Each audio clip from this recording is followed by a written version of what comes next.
Shamanic healing is the oldest known modality of spiritual work and healing.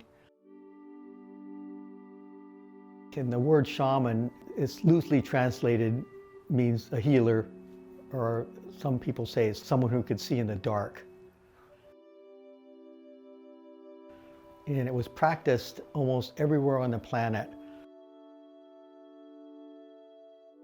Shamans around the world, even though they may be separated by continents and rivers and mountain ranges, did similar practices. They were able to participate in life by working with nature, calling on the seasons, the winds, the sun, the elements, the water, and it was part of their life. That's how they walked the earth. Most people are like, well, I don't see it, so it can't be real.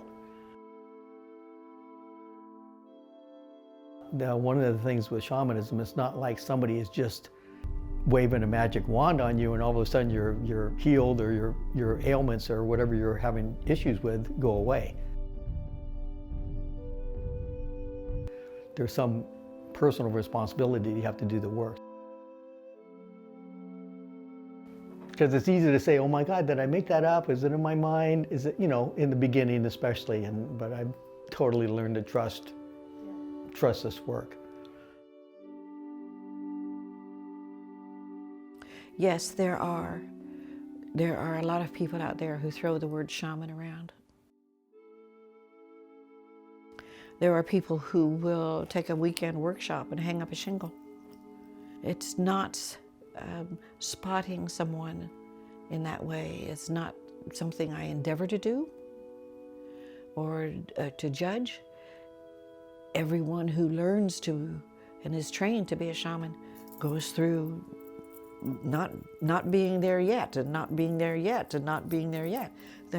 There's an arc and a process. Shamans can't do this work without fulfillment and without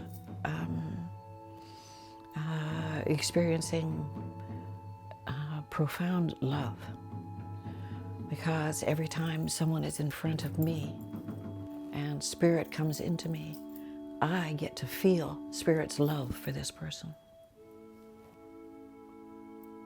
Think about that.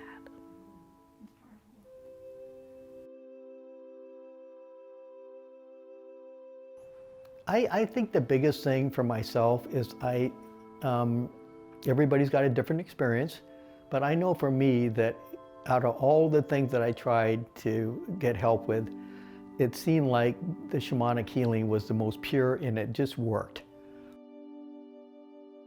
There's so many things about it that that people can benefit from. To be able to get help from helping spirits, to be, loved in a way that they haven't been loved. And I think it's really important that people at least explore it to see if there's something with it, something for them. It's, everybody's different, of course.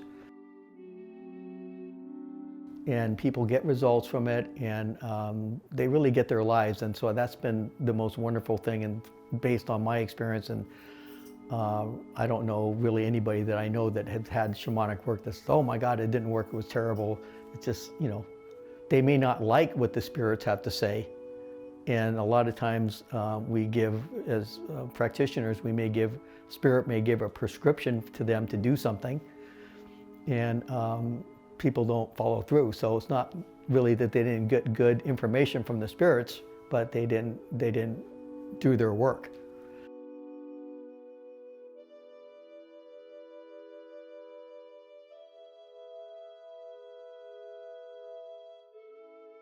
It's helped me have a better outlook to everything.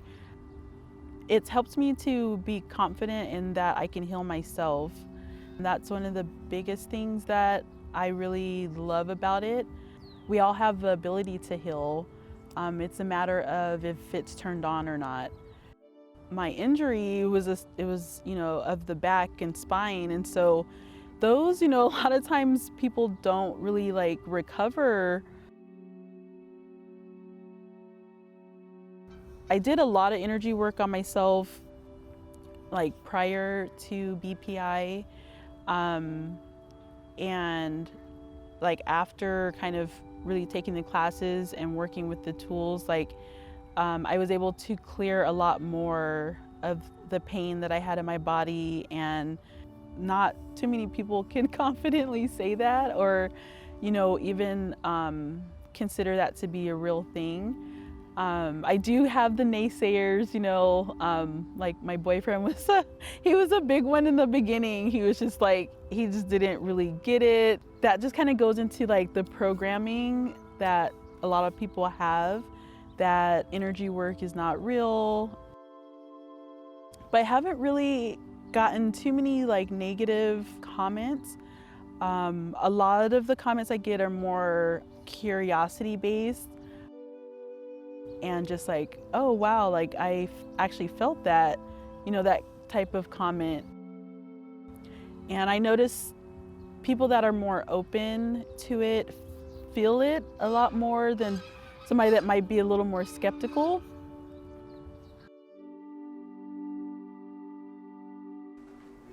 Can you describe a little bit about the Psychic Institute and where it started from? Okay, it started with Louis Bostwick. He was a very psychic man, and as far as I understand, a few students asked him to teach them. And so he just was gonna give them a few classes for 6 months and, you know, go on his way. And it turned into an institute. It turned into classes, readings, healings, and on and on.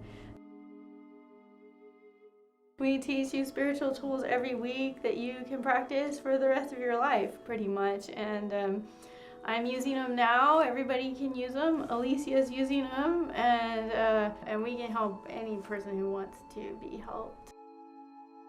It's helped me to know myself. It's helped me to actually physically heal my body. It's helped me to grant space to others to do that. And healing is a huge aspect of at BPI we say it's changing energy, and we all have that ability if we just have a wish or a desire to change the energy. Then you can. Yeah, and once I gave someone an aura healing on her before her. We have a class called Spirit of the Child Within. It's a 6-week class, and one of our beginning meditation classes, and I was giving her a healing. I said, you're releasing a veil out of your space. It didn't look like a wedding veil.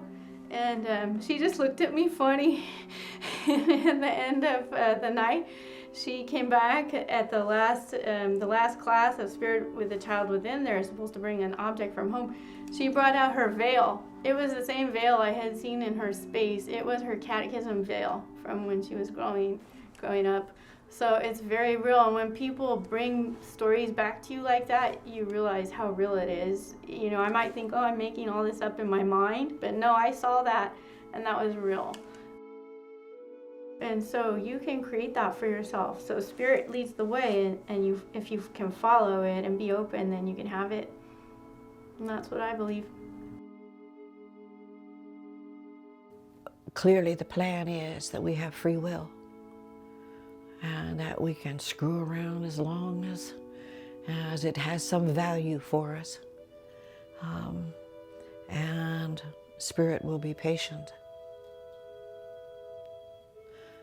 and honor that choice.